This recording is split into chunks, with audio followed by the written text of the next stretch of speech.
Del Padre, y del Hijo, y del Espíritu Santo. Amén.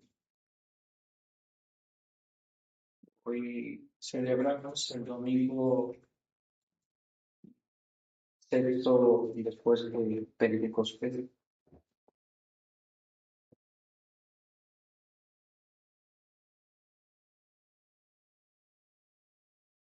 Por un lado, la epístola de este día, San Pablo nos presenta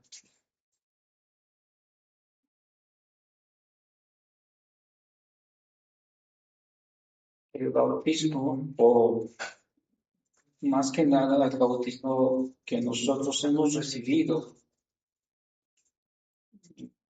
a partir de la muerte de nuestro Señor Jesucristo en la cruz.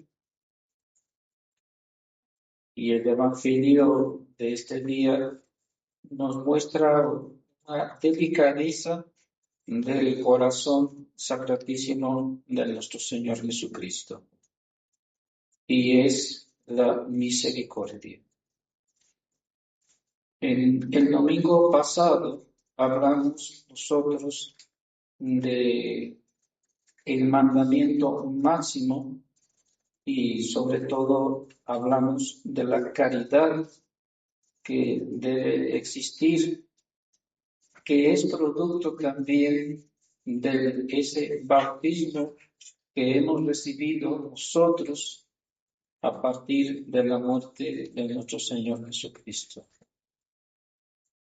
Pues bien,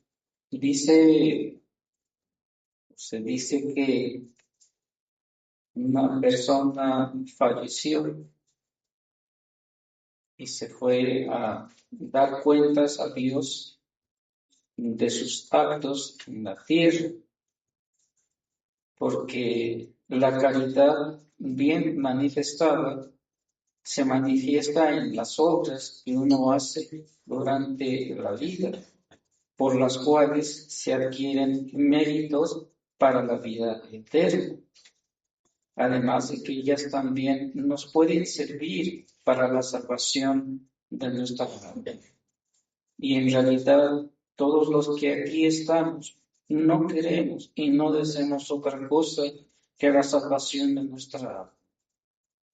Es el principal objetivo por el cual Dios nos ha creado. Pero también Dios, nuestro Señor Jesucristo, nos ha dado los instrumentos para que alcancemos esa vida eterna. Y entre ellos, pues, nos da esta virtud tan hermosa de la caridad, la cual ya nos explayamos en el domingo pasado. Pero la caridad también tiene sus hijitas, y una de las principales es la misericordia. Y es una de las que hoy nos enseña nuestro Señor Jesucristo cuando dice miserior super turba. Tengo misericordia, sería la traducción correcta de esta gente, porque hace mucho tiempo que ella me sigue, y si yo los dejo sin comer, pueden desfallecer por el camino. Pues bien, la misericordia es esa aliada o hijita de la caridad. Y el mismo Santiago apóstol nos habla también de ella. Pero sigamos el ejemplo que ya les había dicho. Cuando fue y se postró o fue juzgada esta alma por nuestro Señor Jesucristo, nuestro Señor Jesucristo le dijo a ella que la misericordia o las obras de misericordia ya han sido olvidadas, y que por culpa de haber olvidado las obras de misericordia, pues el alma merecía irse, dice, al infierno. Pero ella retrucó que algunas de ellas las había practicado y que en virtud de ello nuestro Señor y más que nada la Santísima Virgen María había rogado a su Hijo y ella, por esas virtudes o pequeñas obras de misericordia que obró, merecía, junto con lo demás, el purgatorio. Qué tan grandes sean estas obras, si vienen de la caridad divina, sin duda alguna tienen un carácter que verdaderamente nosotros debemos tener en cuenta. Que nosotros, más que estudiarlas y saberlas de memoria, debemos practicarlas, porque, como se dice en Santiago Apóstol, si no se practica esta caridad, es inútil ante los ojos de Dios. No es solamente tener o conocer teológicamente lo que es la caridad y sus derivados, sino que principalmente y sobre todo es practicarlas. Como dice, vuelvo a insistir, Santiago Apóstol, muéstrame tus obras. No solamente es necesaria la fe, sino también las obras. Y las obras son propias de la caridad. Y en cuanto a la misericordia, se pueden dividir estas en dos partes.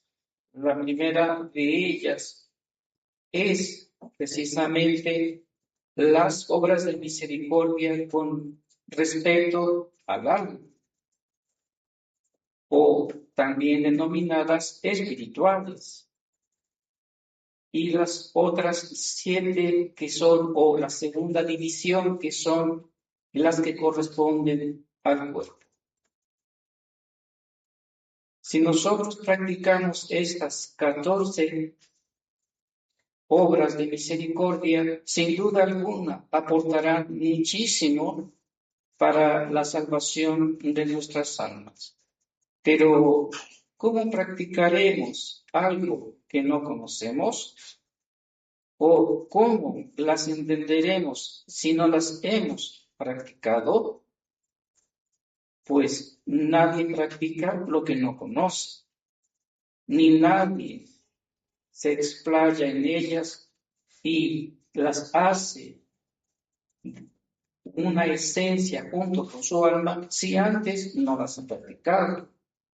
Por eso me he tomado la molestia de recordárselas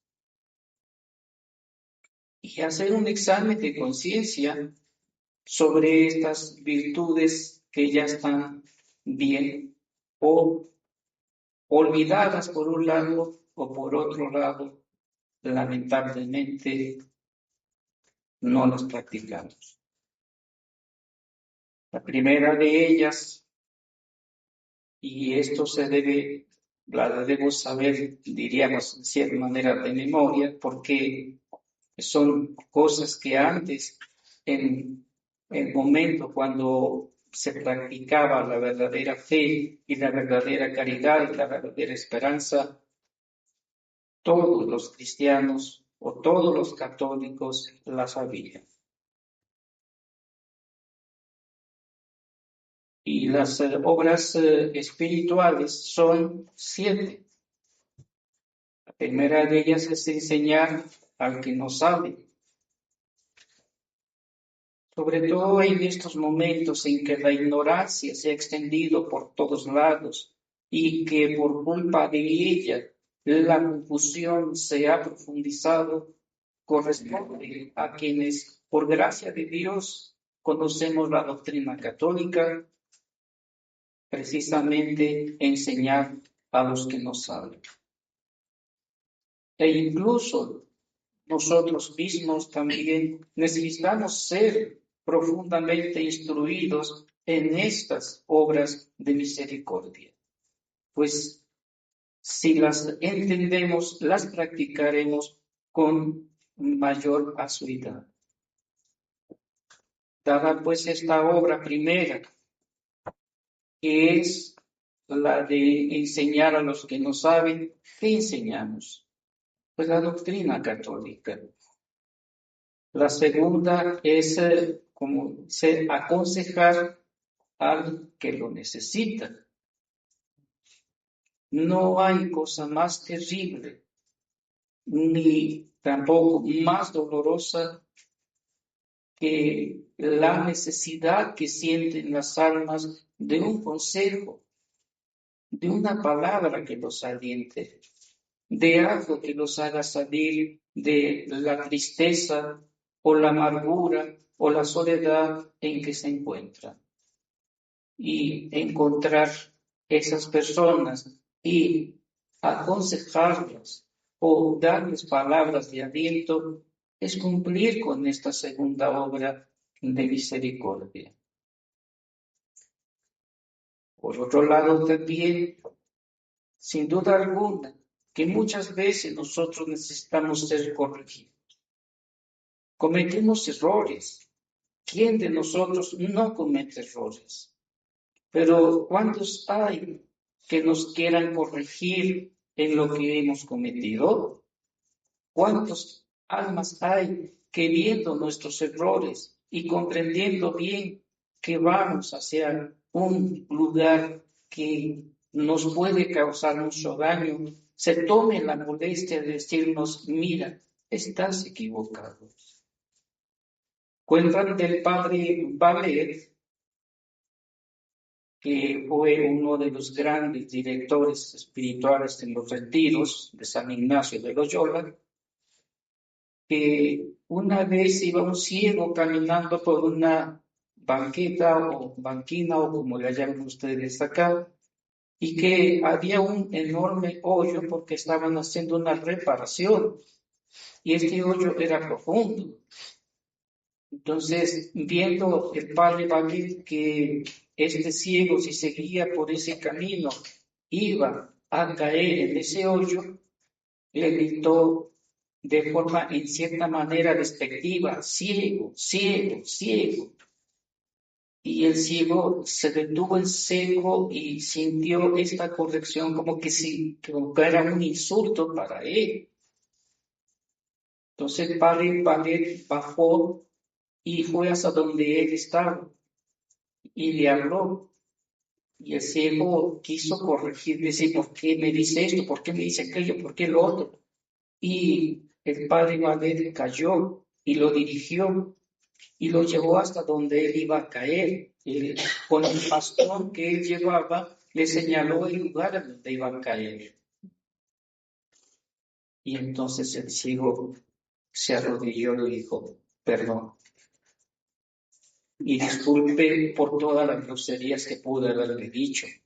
No sabía que usted le estaba diciendo esto porque iba a caer en este hoyo profundo y quizá iba a perder la vida. Aceptó la corrección. Pues también nosotros debemos hacer algo semejante a lo que hizo el padre Badel.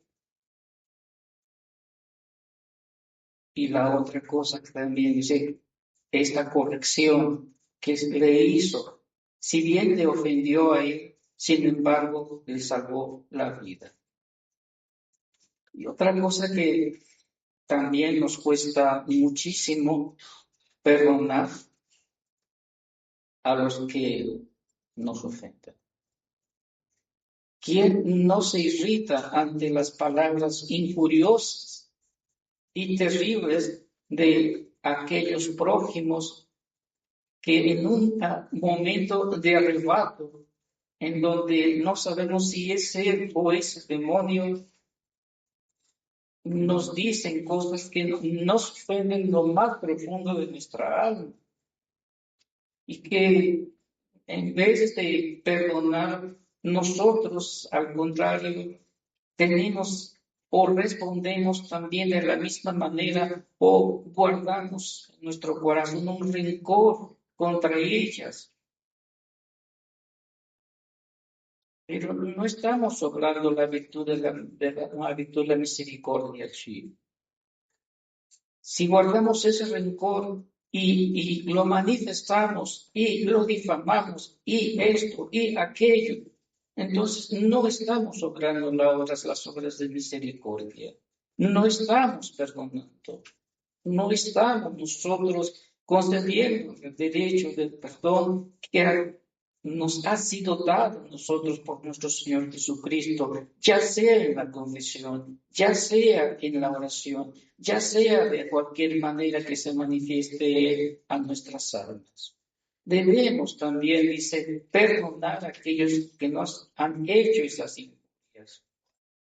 San Francisco de Asís es uno de estos santos muy especial, que cuando él era humillado o era denostado o era ofendido, agradecía profundamente a quienes le hacían eso y los perdonaba.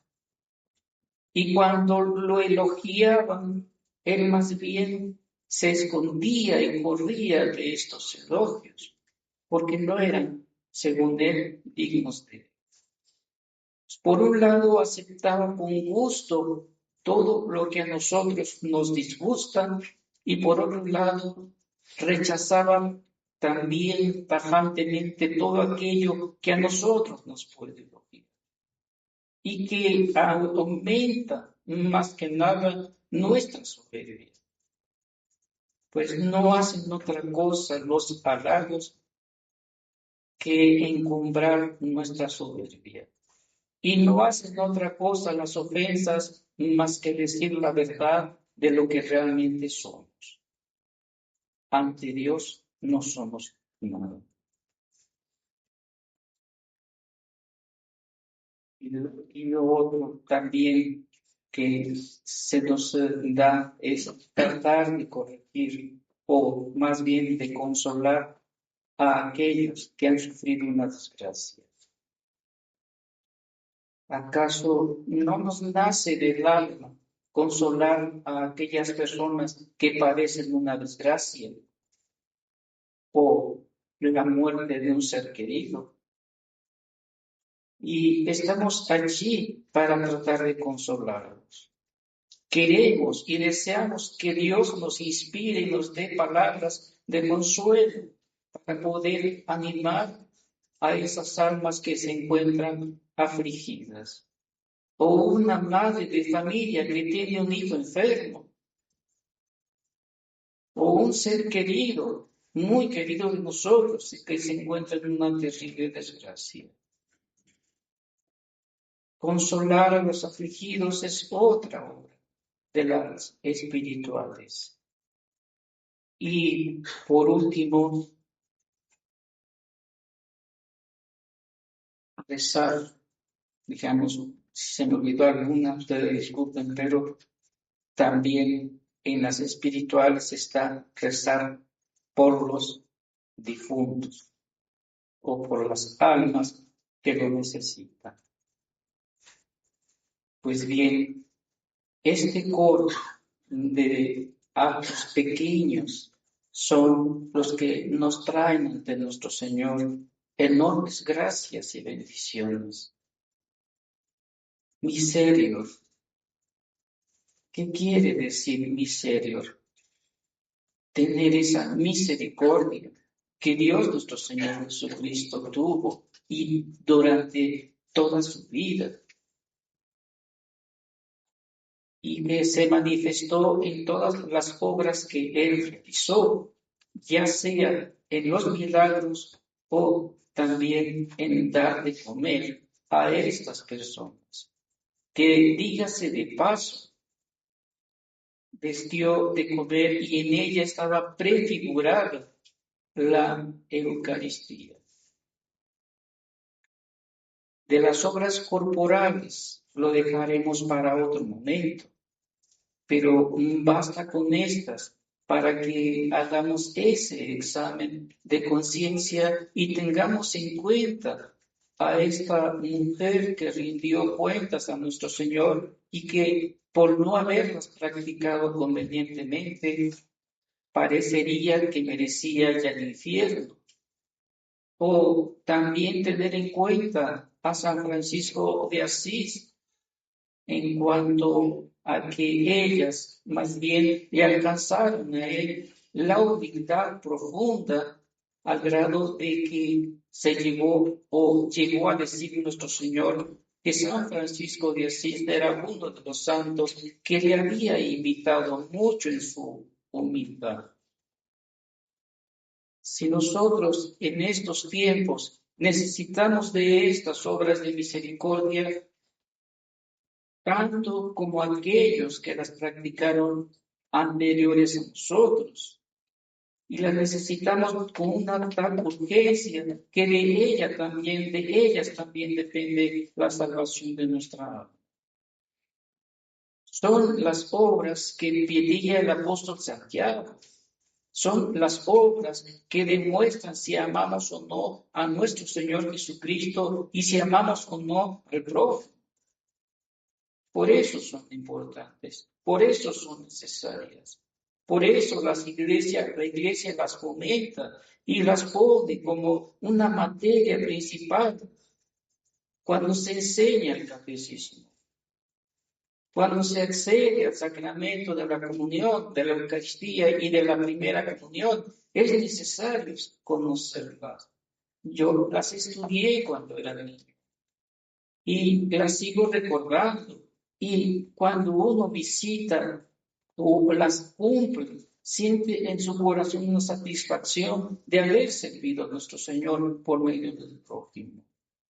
No podemos ignorar, no podemos dejarlas de lado, no podemos llamarnos católicos si no practicamos estas obras de misericordia.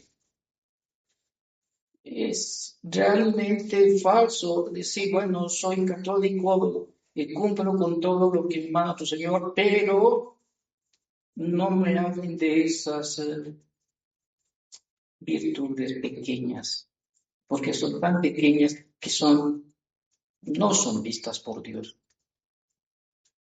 Pero nos equivocamos.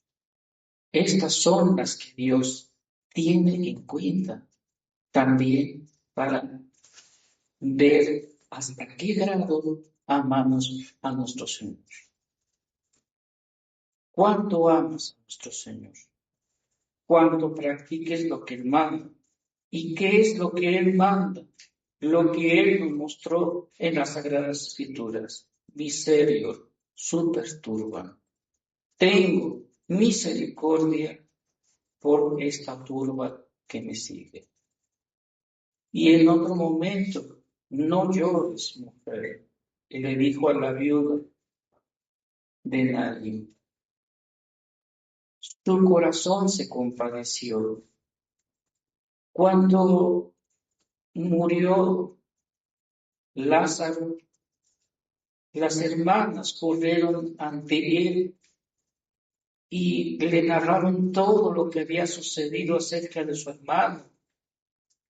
Y él se conmovió en su corazón y derramó lágrimas. Y decían los judíos, mirad cuánto amaba a Lázaro, porque se turbó su corazón y derramó lágrimas. Y obró una cosa tan grande como fue la resurrección de Lázaro. Cuando fue a la casa de San Pedro, su suegra, la suegra de San Pedro, no de nuestro Señor, estaba enferma. Y lo primero que hizo fue ir a curarla, a quitarle su mal. La misericordia de nuestro Señor le movió a eso. Y así podíamos encontrar otras tantas obras que nuestro Señor realizó durante su vida apostólica. Y todas ellas ensalzan todas estas virtudes o pequeñas virtudes de la misericordia. Si Él las practicó, Él nos las enseñó, Él quiere que también nosotros las practiquemos. Y si trajeron para la gente la conversión de las almas, con cuánta mayor razón no podemos hacer en el día de hoy esas pequeñas obras que pueden traer mucho consuelo a las almas y que pueden retornarlas a Dios. Pues acaso no queremos que ellas conozcan a Dios. ¿Y de qué otra manera pueden conocerlo si no por estas pequeñas virtudes? Si hacemos ese apostolado con estas pequeñas virtudes, estamos llevando las almas a Dios. Y si no las practicamos, las estamos alejando de Dios. Y no podemos decir que amamos a Dios cuando estamos alejando al prójimo de la vida eterna. Pidámoslo, pues, a Nuestra Señora que nos alcance la gracia de tener ese corazón misericordioso que encierre no solo estas virtudes espirituales, sino también las corporales, que he omitido decirlas porque requieren otro capítulo aparte. Por lo pronto, estas que son y que atañen al alma y que ayudan para sacar las almas de las angustias terribles que se encuentran y encaminarlas a nuestro Señor, como también nos han hecho con nosotros otras tantas personas que nos han consolado y que han cumplido con estas virtudes. Y que en la antigüedad estas eran obras que ejercía la Santa Madre Iglesia al fundar muchas congregaciones que se dedicaron precisamente a cultivar estas obras de misericordia. Hoy ya muertas, hoy ya sepultadas, hoy, por desgracia, en muchas almas ya olvidadas. Ave María Purísima. Padre, del Hijo y del Espíritu Santo.